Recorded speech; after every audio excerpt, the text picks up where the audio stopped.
if we criticize a resource person in a committee hearing for not telling the truth, we should also apply the same treatment to somebody facing the Commission on Appointments. Second, it only shows that the Commission on Appointments will not be a rubber stamp of the Executive Department.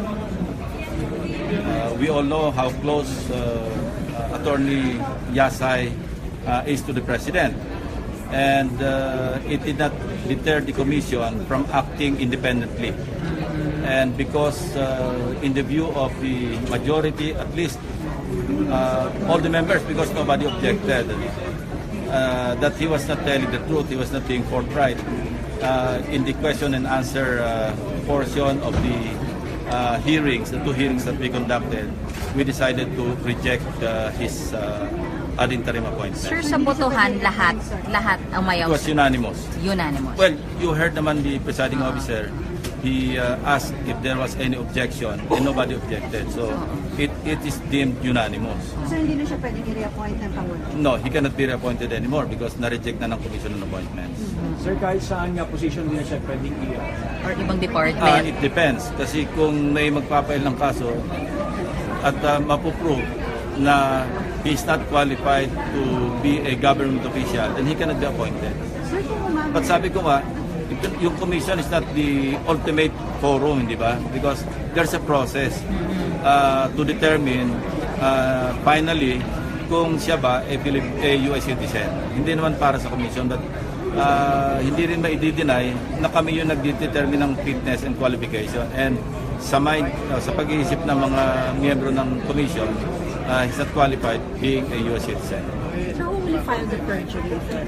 Anybody, any taxpayer can file a perjury But not the case. CA, sir. No, I don't think the CA will resort to filing a perjury case against him. You can file if you want. Even yung... Yung mga media. Member yung CA, sir. Well, any member of the CA, any taxpayer, pwede naman mag-file ng perjury. Kasi kung taxpayer ka, aggrieved party ka. But so far the commission, that's not intended. No, we are not contemplating. So what's the strongest reason for reject? Yun nga, he wasn't telling the truth. Sir, hindi bumenta yung sinasabi niya na invalid at voluntarily Hindi, kasi may disqualify niya. sabi ko, the best evidence are the documents, yung records. Kasi kung ang records would contradict what you're saying, even if you're under oath, then your testimony won't carry weight against the records. Okay? No, whether or not adopted yung rules, he cannot be appointed being a US citizen.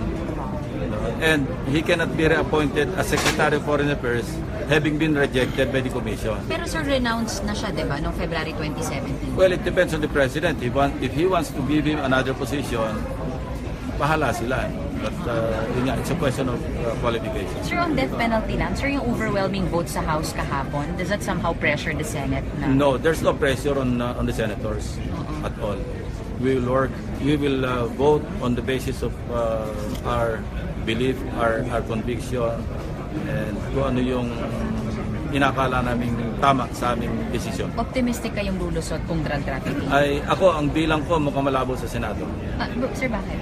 Yun ang bilang ko mental calculation ko based on my informal discussion with some of my colleagues. Mukhang sa bilang hindi abot ng 12. Kahit drug trafficking lang, sir? Hindi ko alam, basta't yun ang bilang ko lang. Sir, si Yasay, that could also be charged of usurpation of Well, that's also one possible case that may be filed against him. Kasi if he was performing his job, his duty, wherein hindi naman talaga siya qualified and alam niya hindi siya qualified, then he could be charged. So was he also informed after the vote? No, I think he's still in the office of the Senate President. But the Senate President asked me kung ano yung outcome ng botohan, and I informed him that 15 of the 18 members of the committee have unanimously voted to reject. So, hindi na siya pinababa. During the executive session, wala din discussion. Because 10 minutes lang yata. Hindi. Meron din naman. Siyempre, kailangan bilangin mo yung boto. Sir, pa-elaborate lang yung sinabi yung he's not telling the truth. Ano yung sa sinabi niya yung tingin yung kasinungaling? Sinabi niya, Hindi siya naging US citizen. Nung una, sinabi niya pa nga, hindi siya nagkaroon ng US passport. Diba? Sir, kailan po yung last time na nag-reject na sir? I cannot remember. Since I joined the Senate two terms ago, wala pa akong narinig na nag-move for rejection. Sir, paano yung process? And then, may na-reject, I think, si late Senator Miriam and another one. Sa DAR. So he has to vacate now this position, sir? Yes, definitely. Today? Well, because he's been rejected. He was just rejected, so he will have to vacate his position. And the President should appoint even in an acting capacity. Meron naman succession eh. There is a senior undersecretary who can take over his place. Applicable na yun today, sir, no? So wala nang DFA secretary. That's official, that's fine. Sir, dapat tomorrow hindi na siya secretary. Effective today, effective after the rejection. Sir, pinabisuhan niyo po ba siya na huwag na lang pumunta ngayon? Si Senate President ang nagsabi sa kanya. Nagsagawa naman ng executive session ang Commission on Appointments para desisyonan kung kukumpirmahin ba o ire-reject ang appointment kay Foreign Affairs Secretary Perfecto Yasay. Pero bago po yan, muling nag-isa si Yasay tungkol sa kanyang citizenship. May ulat on the spot si Jam Sisante. Jam? Pasko ni inaabangan pa ngayon ng pag-anunsyo ng Commission on Appointments Committee on Foreign Affairs kung kinumpirma ba nila o nireject ang appointment ni Foreign Secretary Perfecto Yasay na kwestyonong histo ukol sa kanyang citizenship. Nag-executive session ng mga miyembro ng komite kung saan nag-desisyon sila sa appointment ni Yasay pero mamaya pa ito i-aanunsyo ng plenary. Bago sila mag-executive session, dinikdik ni Occidental Mindoro Representative Josephine Ramirez Sato si Yasay ukol sa kanyang citizenship. Umamin kasi si Yasay na nag-grant ang kanyang application para sa US citizenship noong November 26, 1986 at dahil dito, binigyan siya ng Certificate of Naturalization at US passport. Pero giit ni Yasay, invalid ang US citizenship na binigay sa kanya dahil meron siyang intensyon na bumalik sa Pilipinas para manirahan dito, nalabag daw sa US Immigration and Nationality Law. Nagpadala daw siya ng affidavit noong 1993 kung saan sinasabi niyang null and void ang kanyang US citizenship. Humingi ng paamin si Yasay para sa hindi pagsabi nito sa CA sa pagdinig nitong Pebrero. Pero si Sato, hindi raw maintindihan kung bakit hindi inaamin ni Yasay na naging US citizen siya, kayong binigyan nga siya ng Certificate of Naturalization at US passport.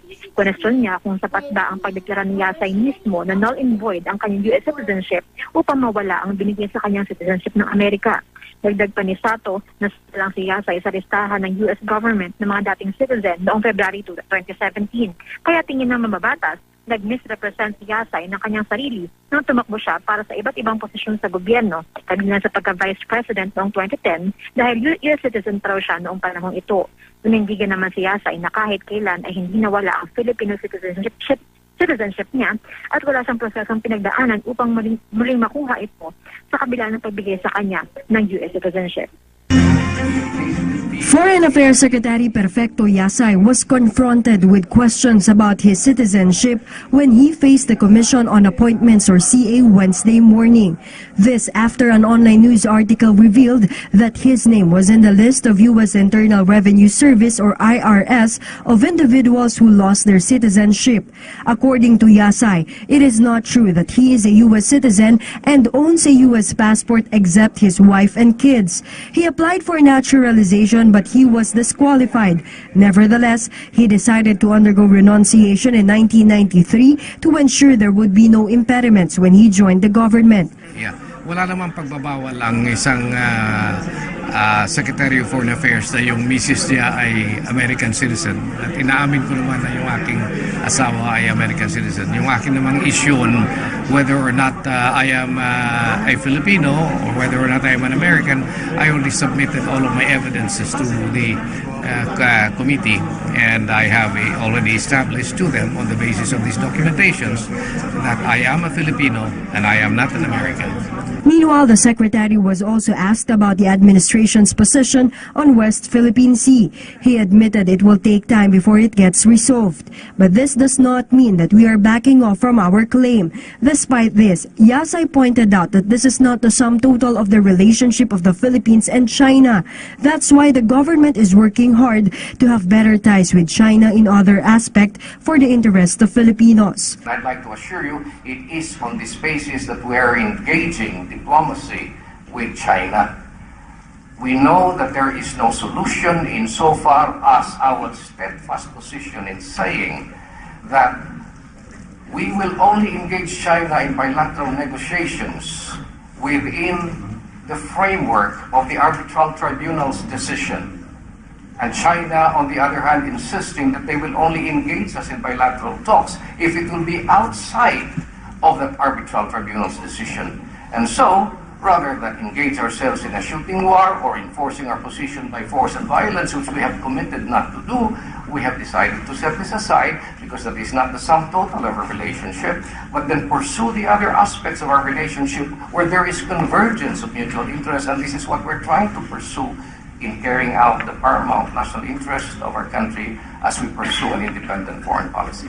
Meanwhile, about the rumored plan of the president to replace him, Yasay said this is the chief executive's prerogative, but so far, he has not gotten any directive from him regarding it. Aside from this, Yasay's point of view on how to better serve Filipinos in death row or facing other problems abroad was also sought.